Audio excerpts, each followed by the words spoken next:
Good morning, everybody. I hope you all are well. Today we will continue the chapter Weavers, Iron Smelters, and Factory Owners, which we discussed in our previous classes. Is that clear? So today's topic is the Industrial Revolution and Textile Production in England. As you read in your previous chapters, Industrial Revolution, it began at first in Europe. And in this process, the first industries which were came out, these were the cotton textiles in England. Afterwards, these industries located in other parts of the world. Basically, in other European countries where the cotton textiles they were located, they required the raw material, and such raw material completed to the Asian and African countries. It was possible through the colonialism. The process of colonialism, it came into existence through the completion of a need of raw material for those industries which were located in England and in other European countries. Clear? So our next topic is the Industrial Revolution. The Industrial Revolution began in the 16th century. In this process, the steam engine introduced. Spinning jenny introduced, then the new machines, technology, and the new dye materials they introduced in those cotton textiles of England to increase the production. To increase the production in a manifold to complete the need of products in their colonies of Asia and Africa, England tried to make the changes in cotton textiles. Clear? So this was led under this industrial revolution in India. Clear? In order to harness the new machines, new technology in a textile production, Britishers they introduced a factory system in India. Factory system. In order to harness the new machines and further improve the mechanized production, a new technique of production called the factory system introduced in India. These factories were totally different from the industries. Basically, the cotton textiles they produced through the two systems. One as the industries, cotton textile industries, and second it was the factory system. Factory system. What was the difference that in industries all the different tasks related with the transformation of a raw cotton towards a cotton cloth. For example, the ginning, spinning, weaving, then dyeing, clear, tailoring, all these works, these are happened in a one place. This is known as an industry. Industry is basically known as industry is a place where the raw material transform into the finished goods. So here the raw material is a raw cotton, and which has transformed into the finished good as a cotton textile. So different stages related with the transformation from a raw cotton towards a cotton cloth. It happened at one place known as a industry. Clear? Cotton textile industry. But there were the cotton textile factories were there. Cotton textile factories, they were known for the specialized mechanized work. Specific mechanized work. For example, one factory it will be only do the work of the spinning. Other it will perform the work of the weaving. Clear? One will be do as a weaving work, second as a spinning, third it will be do the work of the dyeing. So different factories were there. So Britishers they introduced a factory system because there were the large number of such industrialists were there which can't invest the money at a larger scale. They can't be located as industries. But there were the scope through which the local producers they can produce materials for those large scale industries which were located in England or either in parts of Bombay and Ahmedabad. These were the first two cities where the Britishers they set up the first industries of cotton textiles. Clear? This was the difference between the industry and a factory. For this, the Britishers they introduced as a factory system. Textiles thus caused to be produced on a small scale at a home by part-time workers, rather full-time workers went to work in a building called a factory, which was owned by a person who invested the capital to set up the factory. Workers were paid wages by the factory owner, being mechanized and carried out with the help of a large number of machines. Productions increased the manufacturing of cotton. So through the factory, the production, it increased in a manifold as compared to the industry, because in industry there is huge capital investment required, and when we are talking about the time of the 1850, time of the 19th century, and last decade of the 19th century, at that time there were the less number of rich peoples were there. The main source of capital provided by the Britishers, very less number of rich people were there. Under such circumstances, factories were the only option through which the cotton production it can be raised. That's why the Britishers they introduced the factory. They produce the material from those small factories, and they use such material for the assembling or the transformation into as a finished good in a industries. For example, if one industry has doing the work of the spinning, they take as a yarn, they use the yarn for the weaving purposes in an industry. So that's why through the factory system, production of a cotton textile increased in manifold as compared to the industries which located at the early phase of industrialization in India. Clear? Now the next topic is colonialism and the decline of Indian textile industries. Indian textile industry. So the reasons which were responsible for the decline of Indian textiles in British age. When the Britishers introduced a factory system, it impact on a Indian handicraft industry. How? We will discuss now. Clear? Indian textiles, it declined in the 19th century because of the several reasons. These were the reasons basically responsible for the decline of Indian textile in 19th century. 19th century, so till the last decade of a 19th century, the Indian handicraft industry, it totally ruined, it totally declined. Why? Because of these reasons. The first reason was the high rates. Machine-made goods of British factories. Those goods, those cotton clothes which were made by the Britishers in England at their cotton textile industries, or either in India, the located industries.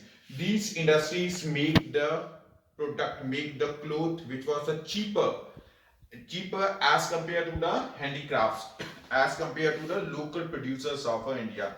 That's why the people they prefer to purchase as a machine made goods as compared to the Indian goods which were the Indian clothes which were having the high rates. Second, it was as the Charter Act of 1813. The Charter Act of 1813 ended the English East India Company's monopoly. Charter Act of 1813, it ended the English East India Company's monopoly and threw the open Indian trade to all British subjects. Thereafter, the British manufactured textile goods flooded the Indian markets. Monopoly, as we discussed earlier, monopoly are the specific rights which are owned by the one or a limited number of a producer. So in a Charter Act of 1813, earlier there was a restriction that only the Britishers they can transport only as they can export only as a cotton clothes towards India. But now the opportunity for the Britishers, they can sell the other kind of products in Indian markets. So these products they flooded the Indian markets. Clear? Third, the deficiency of capital. By the beginning of the 19th century, English-made cotton textiles successfully ousted Indian goods from their traditional markets in Africa and Asia, as well as America and Europe. English and European companies stopped buying Indian goods, and their agents no longer gave advances to weavers for manufacturing of the cotton, clothes.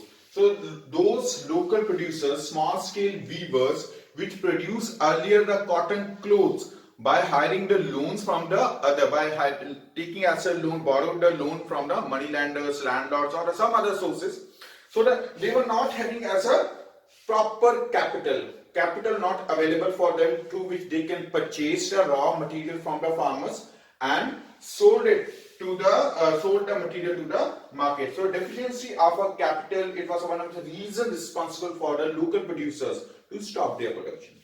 Clear? Now the fourth one is a deindustrialization. Industrialization, as we discussed earlier, industrialization is a process in which the new industries came up. But a deindustrialization means when the those industries which were the earliest set up, these ruined, these stopped their production. Clear? So deindustrialization, when the Britishers they took the such kind of changes, factory system, then the location of industries, export of the maximum raw material towards England, it made the deindustrialization in India. If the raw material not available for the weavers, how can they will produce the cotton? So it leads to the deindustrialization, decline of industries, local producers or domestic industries in India.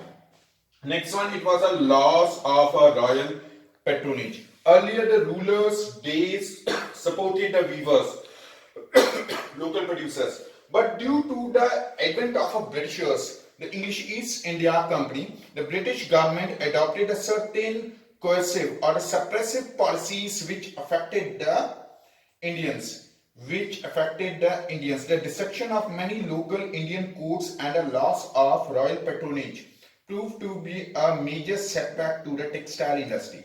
As the Indian ruling class lost its political power and its economic status, it was too unable to patronize the weavers and craftsmen, who were now forced to seek other means of livelihood. Those rulers which were earlier supported the weavers, but now the rulers were not existed due to the British policies. Now that these weavers they moved towards other occupations. And the last, it was the displaced artisans. Due to the less availability of a capital, not availability of a funds, so those weavers which stopped their production, which lost their jobs, now they displaced towards other areas for the search of their livelihood, for their occupations. Clear? Now the next one is the Indian cotton mills. Indian cotton mills. Indian cotton mills. So certain developments outside India further stimulated the establishment of mechanized cotton textile industries in India. The Civil War in America in 1860 adversely affected the cotton production. Civil War of 1860s, it adversely affected the Indian cotton mills because the such cotton product which were manufactured in factories, these were not possible to send towards England under the influence of this civil war which outbreak around the 1860s in America and directly influenced the European industries. As a result, there was a sharp increase in India's raw cotton export to Britain. Enterprising merchants made substantial gains in the trade. Some of them then decided to invest in setting up modern textile factories in India. In 1877, Jamshedji Tata established the Empress Mill at Nagpur. Empress Mill at Nagpur. At Nagpur by the Jamshedji Tata.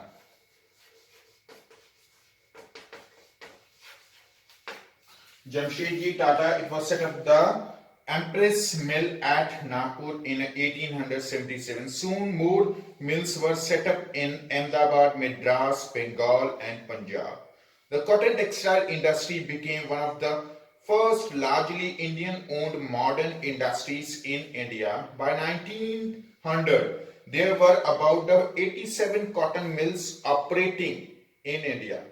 Out of these, more than half were in Bombay, and the growth of cotton mills led to a demand for the labor. Thousands of poor peasants, artisans and agricultural laborers moved to the cities to work in the mills. When Indian businessmen began setting up industries in the late 19th century, they avoided competing with the British cloth in Indian markets. British cloth was finer and less expensive because these were the machine made goods. These were easy to manufacture as compared to the manual labor. There is one example. For example, a weaver which has making the one sari, it is normally spending the 6 to 7 days. So the 6 to 7 days it totally spent for the making of the one sari. That sari it will be the sale in the market around the 2000 to the 2500. But in the other side, machine made saris, these were easy to manufacture with the machines in a hurriedly, and such saris they sold in the markets with the 5 to the 600. That's why the Indian producers, local producers, they lost their job because nobody purchasing their materials which was expensive as compared to the British goods. Clear? This much for the today. Thank you.